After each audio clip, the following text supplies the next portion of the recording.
সবাইকে আমন্ত্রণ জানাচ্ছি সংবাদপত্রের পর্যালোচনা ভিত্তিক পত্রিকার চোখে দেশ অনুষ্ঠানে।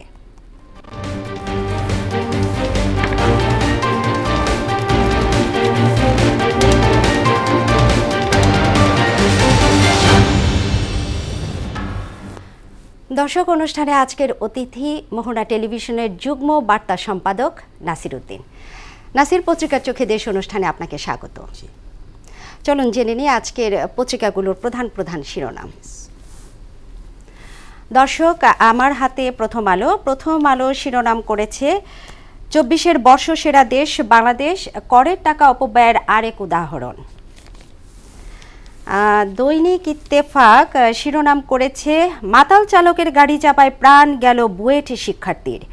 সিরিয়ায় অন্তর্বর্তী সরকারের ঘোষণা, আসাদ আমলে অপরাধে জড়িতদের বিচারের ট্রাইব্যুনাল হবে। দৈনিক সমকাল দেখতে পাচ্ছি শিরোনাম করেছে গরিবের টিসিবি পণ্যে বাড়ছে হকদার, মদ্যপ তরুণের বেপরোয়া গাড়িতে পিষ্ট বুয়েটের ছাত্র। বাংলাদেশ প্রতিদিন যেভাবে নির্বাচনের প্রস্তুতি, মাদক নিয়ে সবিজে তোলপাড়। দৈনিক যুগান্তর শিরোনাম করেছে আইএমএফের শর্ত বাস্তবায়ন চ্যালেঞ্জে দেশের অর্থনীতি। বিচারের দাবিতে ফুঁসছে শিক্ষার্থীরা, প্রাইভেট কারের ধাক্কায় বুয়েটে ছাত্র নিহত। দৈনিক বণিক বার্তা শিরোনাম করেছে অর্থ বছরের প্রথম প্রান্তিক পাকিস্তান থেকে আমদানি বেড়েছে ২৭%, কমেছে ভারত থেকে। দ্য ডেইলি স্টার শিরোনাম করেছে large budget looms aimed high inflation, ICT leaders honoured. Nasir, আমরা শিরোনামগুলো দেখলাম। সামনে আমাদের নির্বাচন, ত্রয়োদশ জাতীয় সংসদ নির্বাচন। ইতোমধ্যে আমরা জানতে পেরেছি যে হয় ২৫-এর শেষে নয়তো ২৬-এর শুরুতে নির্বাচন হবে। তো বিএনপি ইতোমধ্যেই চাচ্ছে নির্বাচনের রোডম্যাপ ঘোষণার। তো এই বিষয়ে আসলে কিভাবে রোডম্যাপ ঘোষণা করলে আমাদের ত্রয়োদশ জাতীয় সংসদ অবাধ সুষ্ঠু হবে বলে আপনি মনে করেন? রোডম্যাপ ঘোষণা তো বিএনপি শুধু এই সম্প্রতি চাচ্ছে তা না। যখন থেকে অন্তর্বর্তী সরকার গঠিত হয়েছে তারপর থেকেই তারা চাচ্ছে যে এই সরকারের সংস্কার, অতি প্রয়োজনীয় সংস্কারগুলো শেষ করে যত দ্রুত সম্ভব রোডম্যাপ দেওয়া হোক, সেই দাবি তারা শুরু থেকেই বলে আসছে। অন্তর্বর্তী সরকারের গত কয়েকদিন অর্থাৎ ১৬ ডিসেম্বর যখন প্রধান উপদেষ্টা তার বক্তব্যে মোটামুটি একটি জায়গায় নিয়ে গেলেন, যেটা মোটামুটি একটি কাছাকাছি অপশন পাওয়া গেল, সেটা হচ্ছে ২৫-এর শেষ অথবা ২৬-এর শুরু বা তার মাঝামাঝি সময় একটা কথা বলা হচ্ছে। তার মানে হচ্ছে নির্বাচনের একটি ডেডলাইনের কাছাকাছি পৌঁছানো গেল। আপনি বলছিলেন যে নির্বাচন সুষ্ঠু হওয়ার ক্ষেত্রে এই ডেডলাইন কিংবা রূপরেখা কীভাবে হবে, সুষ্ঠু কীভাবে হবে। রূপরেখা দিয়ে তো নির্বাচন সুষ্ঠু হবে না।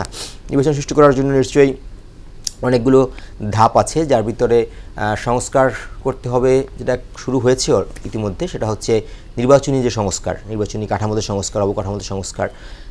এর সঙ্গে অবশ্য আরও অনেক কিছু বিষয় জড়িত আছে। আইনশৃঙ্খলার সংস্কারের সঙ্গে নির্বাচন সম্পর্কিত আছে, কারণ নির্বাচন একা একা আসলে করা যায় না। এর সঙ্গে অনেকগুলো কম্পোনেন্ট জড়িয়ে থাকে। সুতরাং এই একটা নির্বাচনকে সুষ্ঠুভাবে দেখতে গেলে আপনার শুধুমাত্র নির্বাচন কেন্দ্রিক সংস্কারের সঙ্গেই যে নির্বাচন সুষ্ঠু হয়ে গেল বিষয়টা তা না। এখানে প্রশাসনিক ব্যাপার জড়িত আছে, আইনশৃঙ্খলা জড়িত আছে, জনগণের চাওয়া পাওয়া মেন্টালিটির সঙ্গেও এটা এক ধরনের জড়িত আছে। তো সব কিছু মিলিয়ে আপনাকে ভাবতে হবে যে কিভাবে এটাকে গ্রহণযোগ্য করা যায়। তবে গ্রহণযোগ্য করার ক্ষেত্রে মানে আমরা তো ইতোমধ্যে দেখেছি যে আমাদের বিগত নির্বাচনগুলো বেশ প্রশ্নবিদ্ধ ছিল।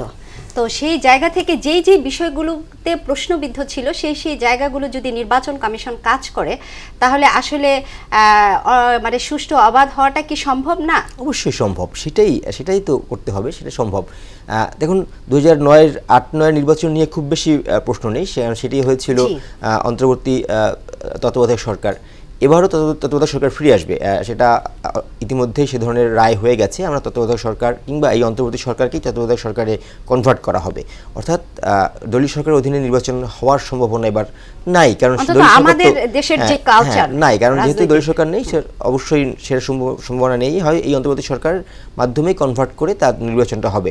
সেক্ষেত্রে বড় একটি ধাপ পার হওয়া গেল যে এই দলীয় সরকারের প্রভাবমুক্ত হওয়া যাবে এই নির্বাচনটা। বাকি থাকে আসলে স্বচ্ছ ভোটার তালিকা তৈরি করা, আইনশৃঙ্খলা পরিস্থিতির উন্নতি, নিয়ন্ত্রণ। আইনশৃঙ্খলা পরিস্থিতি নিয়েই শুধু আমি একটু শঙ্কিত এই মুহূর্ত পর্যন্ত। হয়তো নির্বাচনী কাঠামোগুলো সব ঠিক হয়ে যাবে, কিন্তু আইনশৃঙ্খলা এখনও পর্যন্ত ২-৩ মাস পরেও আমরা ঠিক যে কাঙ্ক্ষিত জায়গায় দেখতে চেয়েছিলাম আমরা মনে করেছিলাম যে নতুন যে বাংলাদেশের স্বপ্ন দেখার পরে হয়তো মানুষ আইনশৃঙ্খলা থেকে শুরু করে সব ক্ষেত্রে কিছুটা হলেও স্বস্তির জায়গায় পাবে।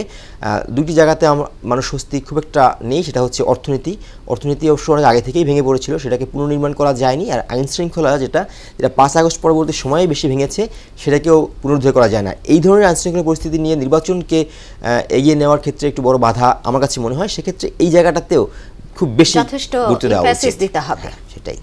আচ্ছা, আরেকটা বিষয় আমরা দেখলাম যে আমাদের সড়কে প্রাণ ঝরছে এবং গতকালের একটা নিউজ যে বুয়েটে শিক্ষার্থীর নিহত হয়েছে সড়কে। তো এই ক্ষেত্রে আসলে ইদানিং এই সড়ক দুর্ঘটনাটা বেশ বেড়ে গেছে। এই ক্ষেত্রে আসলে সড়ক দুর্ঘটনার কথা বলছেন, সড়ক দুর্ঘটনার মোটিভ অনেক ধরনের। একটা হচ্ছে গতকালকে যেটা বলছিলেন, সেটা অনেক আছে বেপরোয়া চলাচল ড্রাইভারদের। এটা শুধু বেপরোয়া না, সঙ্গে মদ্যপ অবস্থার, আপনি কয়েকটা হেডলাইনে বলছিলেন যে মদ্যপ অবস্থায় তরুণের ধাক্কায় প্রাণ গেল বুয়েট শিক্ষার্থীর, এগুলো বলছেন অর্থাৎ মদ্যপ অবস্থায়। এই জায়গাটাও এখন অ্যালার্মিং হচ্ছে। রাত সন্ধ্যার পর রাত কিংবা ঢাকার থেকে একটু বাইরে, যেটা পূর্বাঞ্চলের কথা এখানে এসেছে, এই ধরনের বেড়িবাঁধগুলোতেও অহরহ হচ্ছে যে মদ্য অবস্থায় গাড়ি চালাচ্ছে। এই জায়গাটাতে আমি বলছিলাম যে আইনশৃঙ্খলা আসলে এটা এমন না যে সম্প্রতি ঘটনাগুলো ঘটছে, তারপরেও এইসব বিষয়ে দেখুন কেন সম্ভব নয়। ধরেন আমরা অ্যালকোহলিক জাতীয় সমস্যাগুলোকে চিহ্নিত করতে কেন পারবো না? আমরা মোড়ে মোড়ে যদি প্রত্যেকটা সিগন্যালেই যদি এই ধরনের কোনো ট্র্যাকিং সিস্টেম তৈরি করতে পারি, যেটা চেষ্টা করা হচ্ছিল যে গাড়ি থামিয়ে প্রত্যেককে চেক করা যদি কঠিন হয়। আমি অনেক দেশের কথা দেখছিলাম যে তারা ট্র্যাকিং সিস্টেমেই ধরে ফেলতে পারছে ড্রাইভারের গতিপ্রকৃতি, তার কন্ডিশনটা কীরকম, সেরকম কিছু চিন্তা করতে হবে। তা নাহলে এই ধরনের যে ঘটনা ঘটলো যে পিছন থেকে এসে ধাক্কা দিয়ে এবং তার দুজনেই কিন্তু আসলে অ্যালকোহল টেস্টে অ্যালকোহলিক ধরা পড়েছে। অর্থাৎ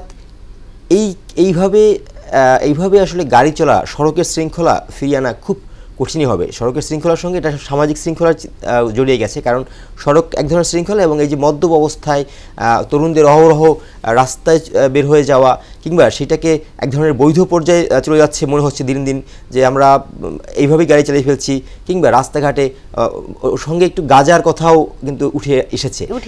সো এটাও কিন্তু আরও বেশি দুশ্চিন্তার বিষয় যে অহরহ এই ঘটনাগুলো ঘটছে। এই অহরহ ঘটনাগুলো ঘটানোর ক্ষেত্রে আমাদেরকে সমাজ এবং রাষ্ট্রের এখন হাল টেনে ধরতে হবে। তা না হলে এই ধরনের বেপরোয়া বিশৃঙ্খল আচরণ কিন্তু বাড়তেই থাকবে। এখান থেকে হাল টেনে ধরতে হবে এবং সেক্ষেত্রে তখনই আসলে সড়কের শৃঙ্খলাই বলেন, সামাজিকভাবে নিরাপত্তা, সামাজিকভাবে এক ধরনের সুস্থ সমাজ ব্যবস্থা গড়ে ওঠার ক্ষেত্রে হাল টেনে না ধরলে সেটা কিন্তু আরও বেশি বিগড়ে যাবে। এটা এখন খুব গুরুত্বপূর্ণ, যেখানে হাল টেনে ধরতেই হবে।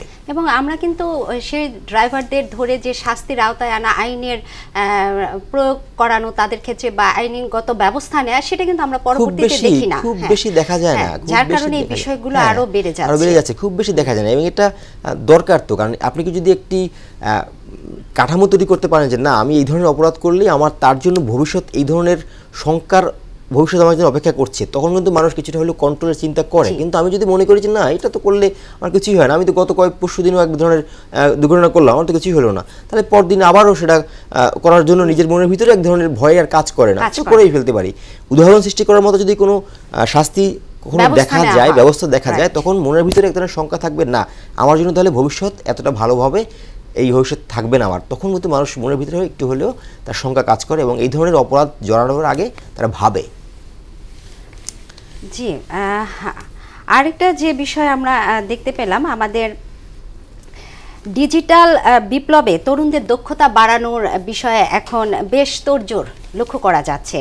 তো আসলে এটা আমাদের প্রধান উপদেষ্টারও কিন্তু চাওয়া। তো সেক্ষেত্রে আসলে আমাদের এই তরুণদেরকে কিভাবে এই দক্ষতাগুলো বাড়ানো সম্ভব? আমরা তো দেখেছি বিগত দিনে বেশ ডিজিটাল বাংলাদেশের কথা সবচেয়ে আলোচিত একটা টার্মই বোধহয় ছিল ডিজিটাল বাংলাদেশ, আলোচিত টার্ম। তখন থেকেই এটা দক্ষতা বিষয়টি ধরা হচ্ছিল এবং এটা আসলে সময়ের পরিক্রমা। আপনি যদি মনে করেন যে যে যুগ আসছে, যুগের সঙ্গে যদি তাল মিলাতে হয়, তাহলে ডিজিটাল প্ল্যাটফর্ম, ডিজিটাল বিপ্লব, এই কথাগুলো আসলে বলতে হবে। সে যে কোনো সরকার তার পরবর্তী যখনই লক্ষ্যমাত্রা ঠিক করবে, দেশকে কোথায় নিয়ে যেতে চায়, সেটা যখন সে ভাবতে চাইবে, এই শতাব্দীতে এসে আসলে ডিজিটাল বিপ্লব ছাড়া সে ভাবতে পারবে না। শতাব্দীটা সেভাবেই হচ্ছে, কারণ বেশিরভাগ দেশ বা কোনো দেশই এখন ওই হাতে কলমে, পত্রপত্রিকায়, পেপারে, কলমে এই ধরনের আসলে ব্যবস্থায় আটকে নেই। সবাই এখন হয় কম্পিউটারাইজড সিস্টেম কিংবা মোবাইলের আপডেট সিস্টেম, শারীরিকভাবেই তারা দেশের সঙ্গে সঙ্গে, যুগের সঙ্গে সঙ্গে প্রত্যেকটি দেশ তার নিজস্ব যে অর্থনৈতিক কাঠামো, সামাজিক কাঠামো, তার অফিসিয়াল বন্দোবস্ত, চিকিৎসা সহ সব কিছুতেই এখন ডিজিটালাইজড হয়ে যাচ্ছে। সুতরাং বাংলাদেশ বলি না কেন, বা এই ধরনের রাষ্ট্রগুলো মানে এই যারা মানে এগিয়ে যাচ্ছে কিংবা আপকামিং তারা উন্নত দিকে যাচ্ছে, এই ধরনের রাষ্ট্রগুলোকে এখন ডিজিটালকে অবশ্যই তাদের হাতিয়ার হিসেবে আনতে হবে, প্রাধান্য দিতে হবে। এবং সেই কারণেই হয়তো প্রধান উপদেষ্টা তিনিও ডিজিটাল বিলের কথা বলছেন। এবং তরুণরা যেহেতু এগুলো হয় কি, যারা অনেক বয়স হয়ে গেছে বা যাদের 70-80 পার হয়ে গেছে, তাদের চিন্তা করে লাভ নেই। সুতরাং তরুণরাই এটা হতে হবে, এবং এটা খুব আলটিমেট চিন্তাই করছেন। যে কারণ আমরা যদি মানে কর্মশক্তি হিসাব করি, তাহলে তো এখন আর 60-70 বছরদের দিকে কর্মশক্তি না, কর্মশক্তি হিসাব করতে হবে 20 থেকে 25 বা 30 বছর থেকে, যারা নেক্সট বাংলাদেশকে সার্ভ করবে। সুতরাং সেই হিসাব করলে তরুণদের থেকেই তো প্রধান উপদেষ্টা টার্গেট করবেন, এবং যেটা তিনি বলেছেন যে না, তরুণদেরকে এই ক্ষেত্রে এগিয়ে আসতে হবে। এবং আমরা যদি বাংলাদেশকে এক ধরনের উন্নত বা একটু বৈপ্লবিক জায়গা থেকে দেখি, এটা করতেই হবে। জি, ধন্যবাদ নাসির আপনাকে আমাদের স্টুডিওতে উপস্থিত থাকার জন্য।